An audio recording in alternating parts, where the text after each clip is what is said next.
let's be honest. At the end of the day, life is same as poker. You can play your card, you get good cards, you can still it up. You can still do everything right. You get unlucky, the business doesn't succeed, right? You and you just keep going, and in the long term, it will pay out.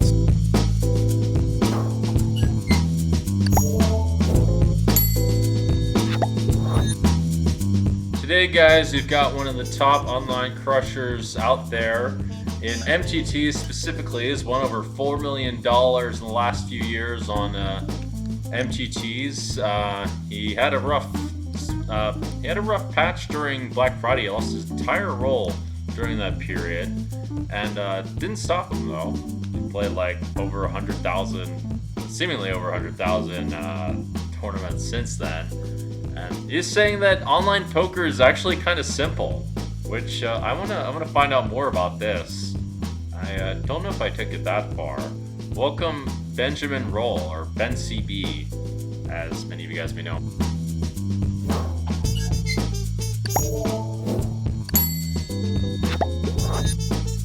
Like, you can study GTO every day. There's no end to it, and you're not really getting that much better.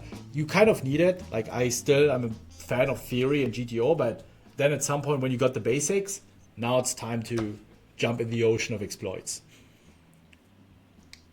That last point, I feel like when I look, I find something new every time, actually. But I haven't studied that much, to be fair. I mean, I've studied, like, a lot back in the day, but when I looked at some ICM stuff, I realized, holy shit, this is really complicated. A lot more complicated than I thought. And there's that. But it sounds kind of exciting in a way. I guess you could play weird as shit at a final table, and I could be right. So that's kind of good news. Sounds like no one really knows what's going on, though, in the ICM streets. Is that what you're saying? I think the good tournament players do, but a lot of players label a lot of the spots as standard that are so far away from standard. Let me correct something. I do believe that solvers in GTO is really good helpful for high stakes players like your level, because you have the experience and I say you see an output and you can instantly see, is it realistic or not? Is it helpful or not?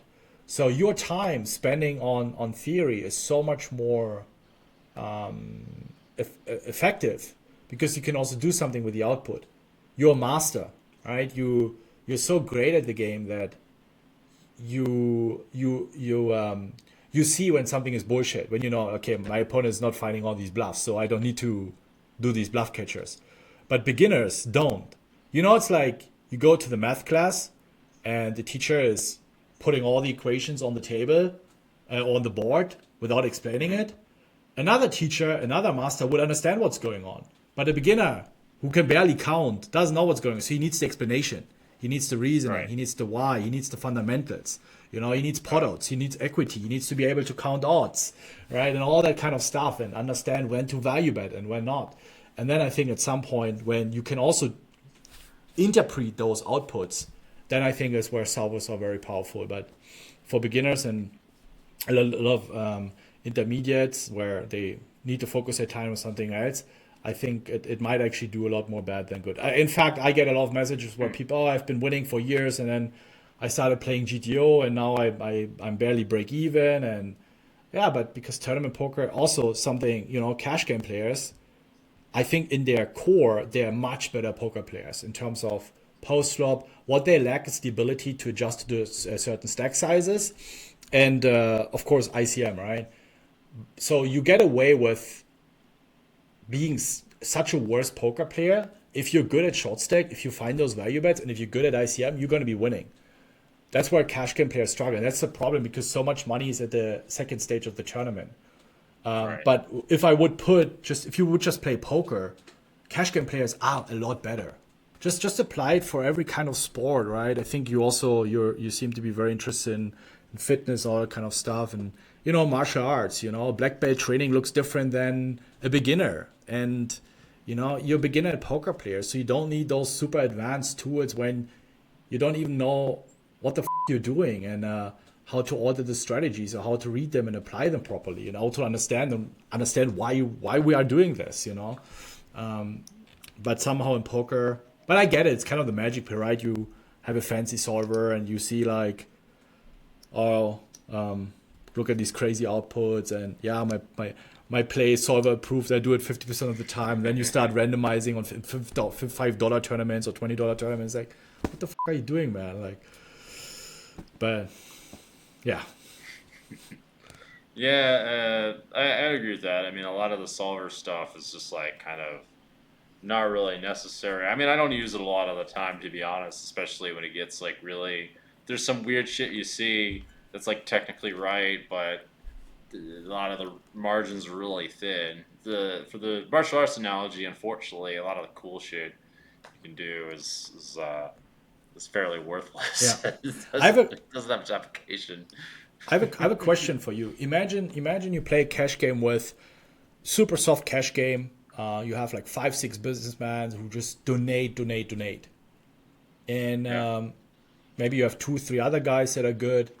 But if you lose a pot where you bluff catch, you have to leave that cash game. How much willing of EV are you giving? Are you willing to give up to make that fold just to remain in the game?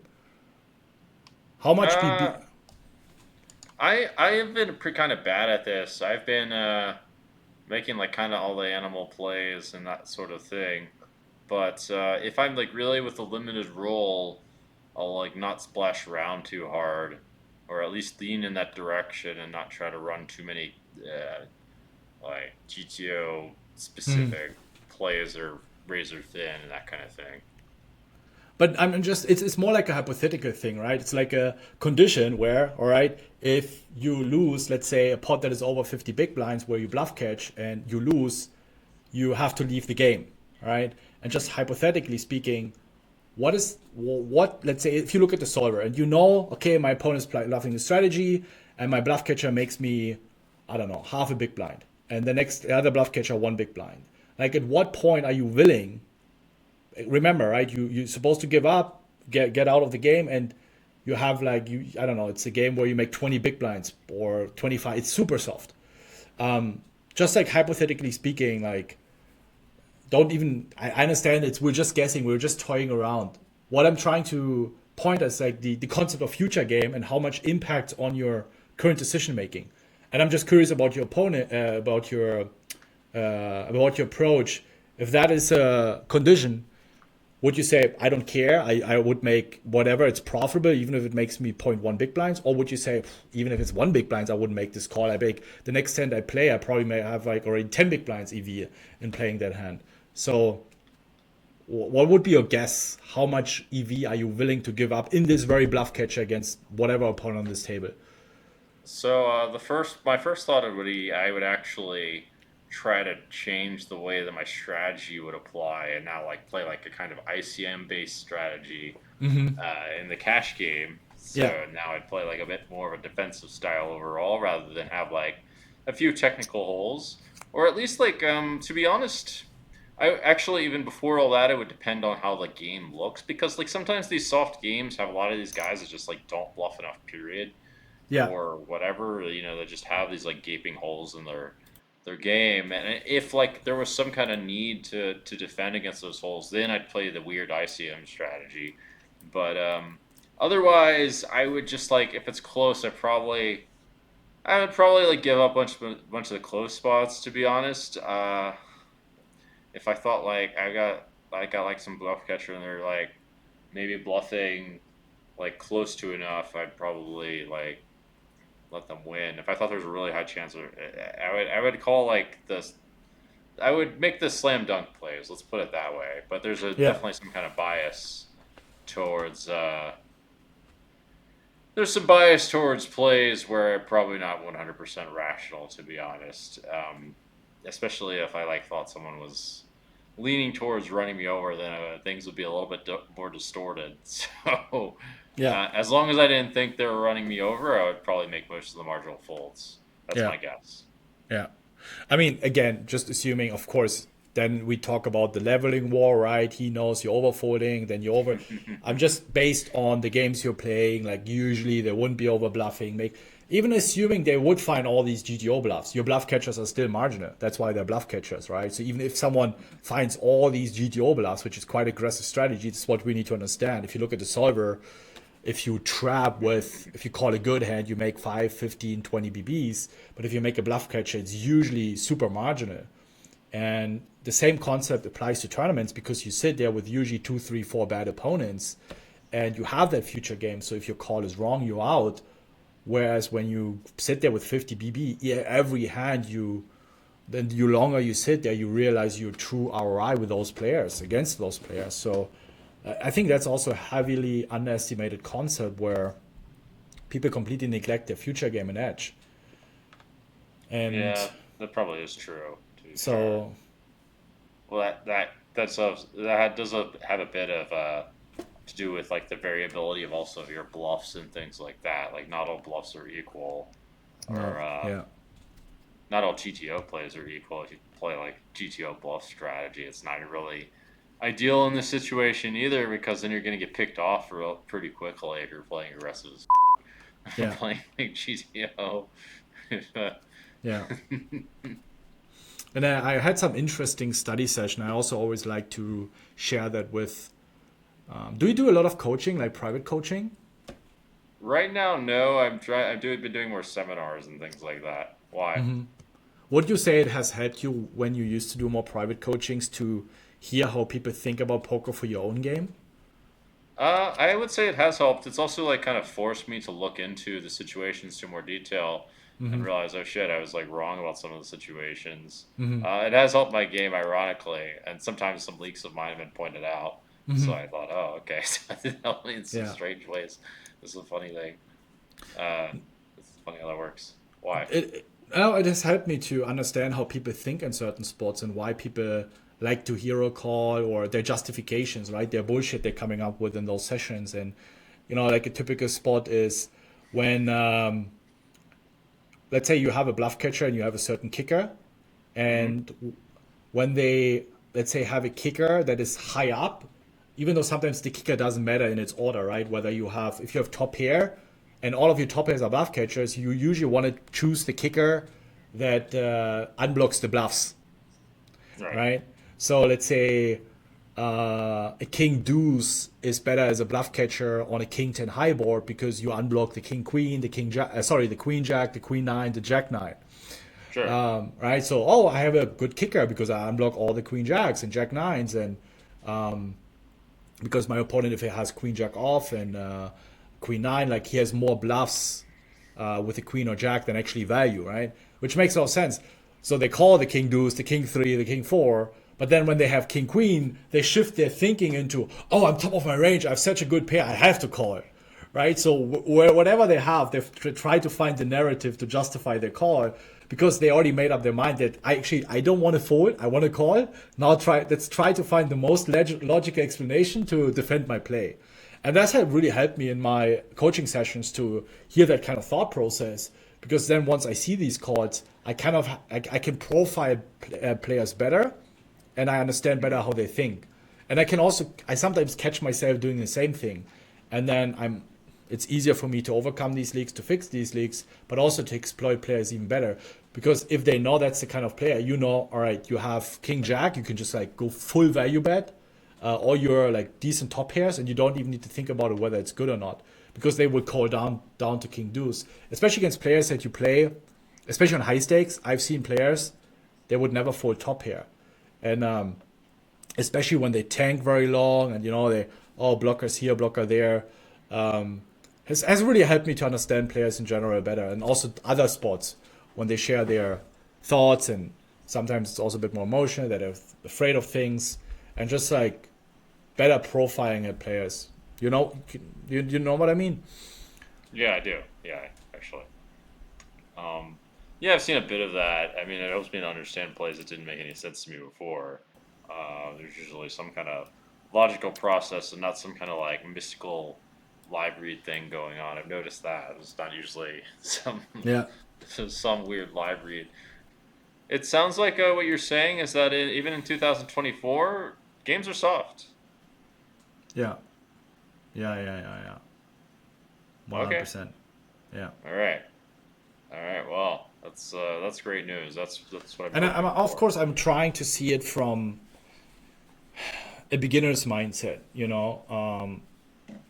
and compare it to where it was 5 years ago or 7 years ago. And I think we're in a good trajectory where lots of games, lots of prize pools. And yes, I do understand that certain formats are being criticized, but I think a format like Mystery Bounty isn't that epic, man. You can play $200 tournament and you just get lucky and potentially win 500K. I understand that we want to keep the nature of the game where it's competitive and where you can beat the game, and we shouldn't push it too far. But I think a little bit of that element that there's a surprise of potentially winning a huge prize without having to grind 3 days, 12 hours in order to win a tournament, where in the Mystery Bounty, where I played yesterday, day two, where it's a $200 tournament and you can pull a 500K bounty, or I think the second one was 250K or 200K, and then a bunch of 100K bounties, right? It's like, actually, it looks a lot more attainable, achievable when a lot of players just would like to play 1 or 2 tournaments a month and not grind a full schedule. And I think that attracts a lot of new players. I do understand the criticism around these formats, and it might not be a lot enjoyable. I get it, but I think what I appreciate is that GG Poker is trying to. I think GG Poker really understands how beginners, recreationals think and believe, and what they do very well is retention of players with all the features and gimmicks. And I think I've also seen in other industries. I have a second company, a second club, where I'm in esports, and I've been, also talking to game developers and people bringing out new games, and then we're getting involved and talking to, like, retention is so heavily underestimated, and they're throwing a lot of money at the initial release and the launch and everything, but just keeping it alive and feeding it with content and growing it organically is the biggest challenge. All right. So what is GG doing to retain the customers so much? What are these smart things that they're doing? I think the in-game staking system was a huge thing. Of course, the guarantees, also the variety you have of 10, 15, $20 tournaments. They did something that are very questionable with their rebuy strategy, for example, that kind of artificially blew up the guarantees, where you could unlimited rebuys until 10 big blinds. But at the end of the day, you don't have to, right?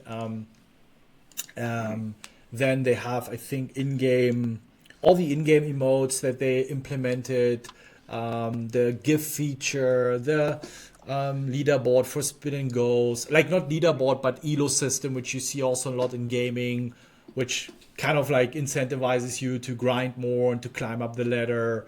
Then the in-game last and longer bets you can make, the final table coverage, like just like it feels like a whole package around it. It's like a whole game plan of how do we offer the games, how do we make them fun, how can you sweat and buy action. Then you can on final tables, I think there was also really good implementation of the clock feature. It's just like a lot of small things, and I'm pretty sure I would remember a couple more things that they have introduced, but these are the main features that come to my mind that made the software a lot more, the games a lot more, like you stay hooked, right? Especially as a beginner, because it's not about playing poker. You have so many other features that you can take advantage of to just stay in the ecosystem. I think also this is something we actually advised PokerStars to do already, or one of my partners at Raise Your Edge, funny story, 5 or 6 years ago, to implement, like, the GG Platinum, like GG Club for like $50 a month, where you have like perks and benefits.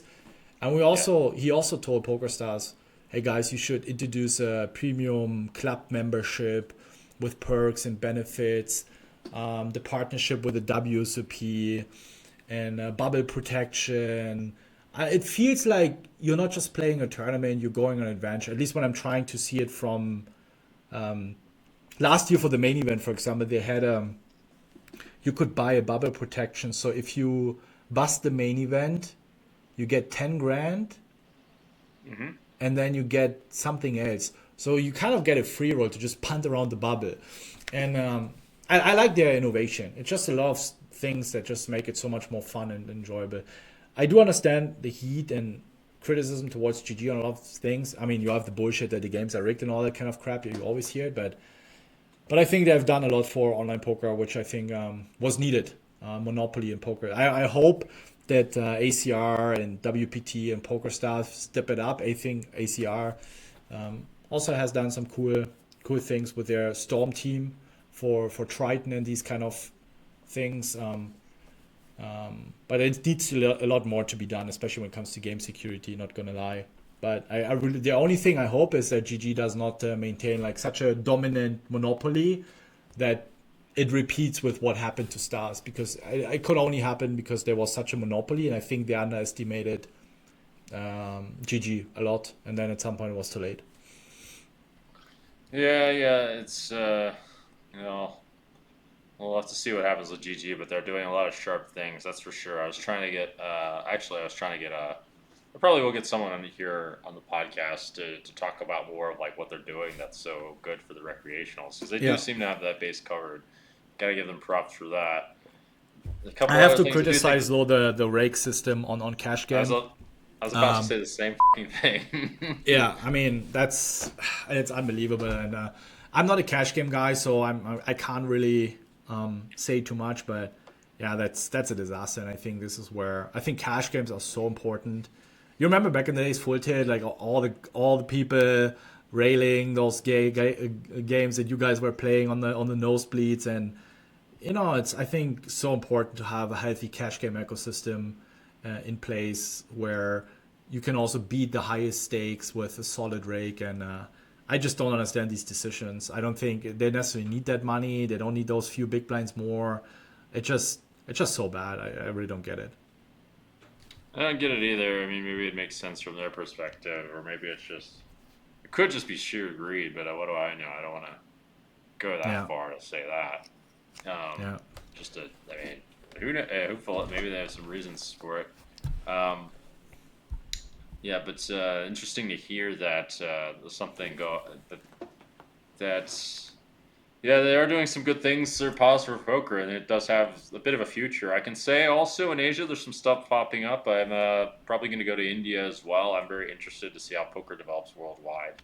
yeah. And it looks like there's really some potential. I was in Cambodia recently, and man, like, what the fuck? I mean, there's a lot of short deck, but it's just basically exploding and kind of a dream situation, at Yeah. least for me. So that was cool. So I want to ask, what else? I read you were interested in esports. Is that accurate, or is this just Yeah. poker? Because poker qualifies as an esport, I think. No, no, it's like real esports. Oh, really? What's up with that? I mean, when I started, turning into an age where you started getting more interested in video games, I played Counter Strike 1.6, somewhat professional, and then when I turned 18, 19, I got into poker, and then I stopped. But I always was interested in esports, and then a couple years ago, we started Radio Edge Gaming. There was some conflict of interest with gaming with some of the game developers, so we had to rebrand, and we rebranded to Ascent Club, and now I'm running one of the most popular esports brands in Europe. We have been the first Valorant World Champions. We have been successful in a lot of games, and we set up here a 800 square meter gaming facility in Sofia in Bulgaria. And yeah, currently we're representing two teams in PUBG and Valorant with several content creators, just trying to build a gaming and esports brand. You probably know FaZe Clan and Team Liquid, and just building something similar. And yeah, it's a pretty exhausting job, to be honest, because it's a pretty big team you're running, and you have marketing, you have content, you have sales, and as a CEO, you have to be involved in everything. That's also one of the reasons why I'm not playing live, and I do enjoy that a lot. So, Okay, are yeah, you yeah. into gaming? Do you play some games? Have you been playing some games, or is it something for you that is not of interest? I just play them to relax and have a little bit of fun and de-stress. I think I try not to download games because I know I get sucked in, and I Yeah. don't really like that. So I'm more interested. I had a bit of a philosophical insight, but I'm more Hmm. interested in developing these communities of poker because there's actually a lot of positive aspects of poker that I think can leak out into the rest of society, and also it's got a lot of positive things, and that it is a pretty real way to like bridge the gap between the rich and the poor in Hmm. certain kinds of ways. And so it fascinated me. Like maybe I can do something with this. And you know, in my mind, it's like a different kind of game. You can say it's like a real Yeah. life game, but like with longer payoffs and such and such. So Hmm. basically, I've been focusing on like figuring out how to build a company and a community to help support the players and that kind of thing. And the podcast is part of that Yeah. because I'm trying to figure out firstly if poker is beneficial for is still like a feasible way of making money, how to help it so that it stays that way and help create a situation so that it's a greater than some situation for everyone. But this has some part of this, and like finding like the right resources for players is important. Yeah. Um, Absolutely agree. so that's roughly where I'm at. I'm doing too many things, Yeah. and I yeah, daytime it's short. One of the reasons also why I founded a Ascent Club, that esports organization, is that I've seen a lot of the things that we know very well as poker players, like performing under pressure, and you know, Hmm. I mean, let's be honest. At the end of the day, life is same as poker. You can play your card, you get good cards, you can still it up. You can still do everything right. You get unlucky, the business doesn't succeed, right? You Hmm. and you just keep going, and in the long term it will pay out. So it's kind of the same. You still also need quite a bit of luck to succeed in life as well, to make money, to build a successful business. And in poker you just play cards, and it's the same as in life. And in gaming and esports we wanted to mirror that concept, because I was mind-blowing how people struggle to not think results oriented, to always assess, all right, did we make the right decisions? And that's what we're trying to reinforce to our players as well. They have mental coaches, and all of them I actually got from poker and brought them over. And so we try to help them, support them in their journey to adopt some of these concepts, thinking in terms of EV, that kind of EV thinking that we poker players have. Is this plus EV now, or is this minus EV? And that helped them a lot.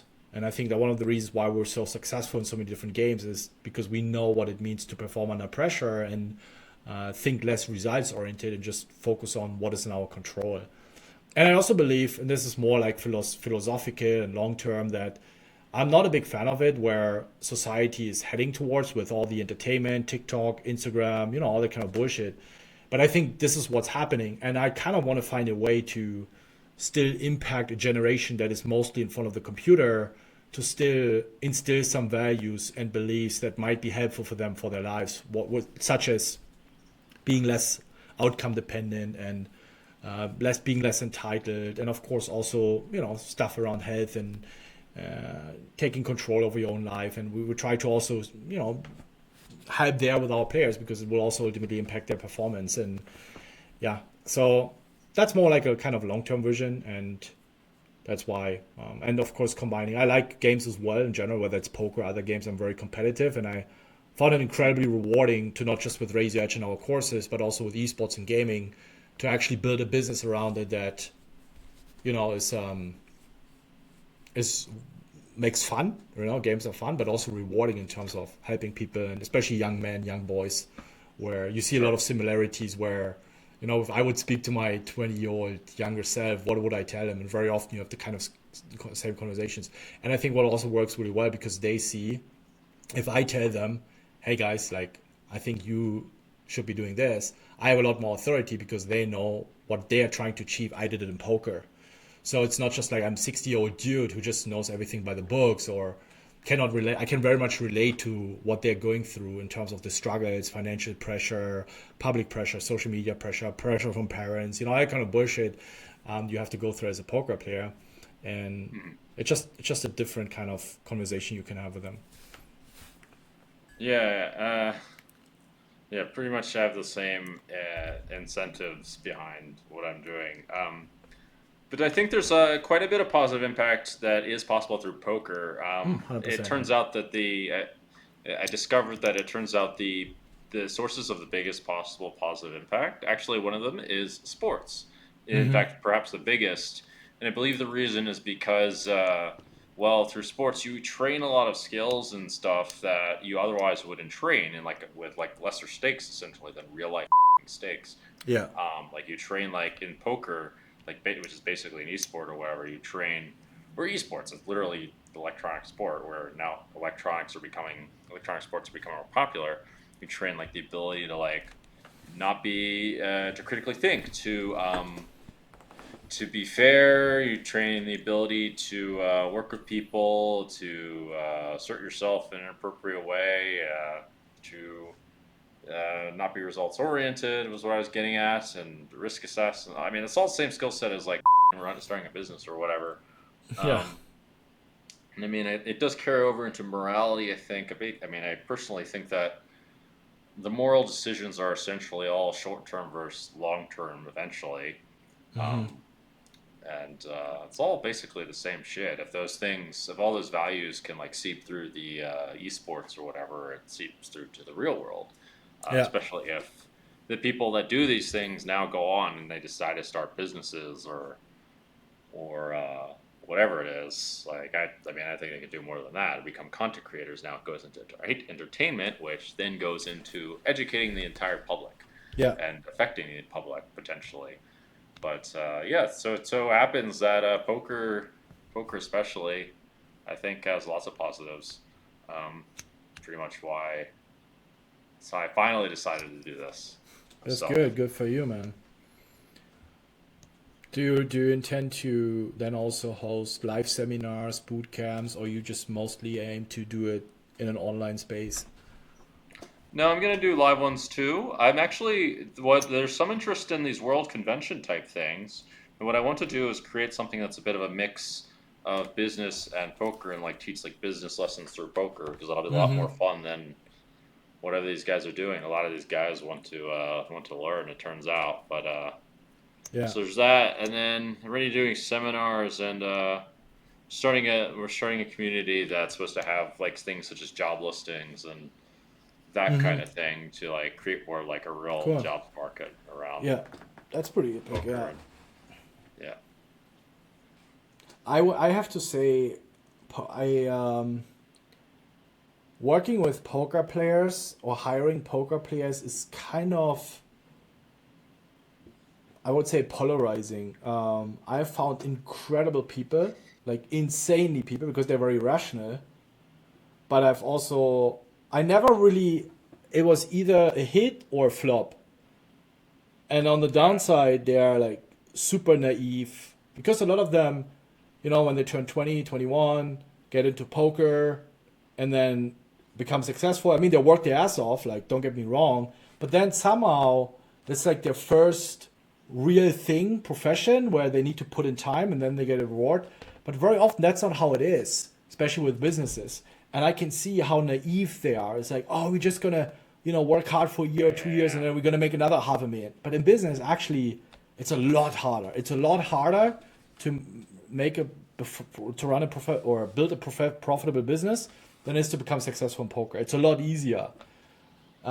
So I think if you find a poker player that you want to work with, make sure they're not delusional. Even though they're good guys or reliable and hardworking, if they're delusional, it's a killer for business. But on the flip side, like my longest partner, he's a poker player himself, and some of the people that work for our company are also poker players, but some of them aren't. They just never made it in poker, and they're also super good. But yeah, I've also met a lot of poker players who are just like so delusional, like the expectations are absolutely insane. So it's like, Yeah. Well, the business payoffs are quite a bit different, and there's some yeah, unicorns or whatever. They're too used to hearing like these tech. It's a lot harder than I thought myself. Yeah, but it's what is it? There's too many stories of like the tech companies that blew up over 2 years and people made $200 million, or crypto where if you bought some Bitcoin, you make infinite money or whatever it was. But I personally think poker trains some of the skills to get people to like at least along the right lines towards business. 100%. It's still not easy. Yeah. It's not easy to be a professional poker player. Yeah. But maybe nothing's easy. Anyway, is there anything else you'd like to talk about before we wrap things up about a Razor Edge or Any other stuff Oh, you're good. working on? No, like super. I mean, it was a bit bumpy today, but I think we made it work. So all good. I know you're busy, so thanks for having me. And maybe if I be in Vegas, we can have a chat. Or yeah, I also have a podcast. Maybe you want to come on soon as well, and we can chat about more what is going on in your life. And Sure. I think you probably also have some cool insights and tips to share for our community. Sounds good. Yes, I'd love to come on. And thanks for your time, Ben. And I appreciate it.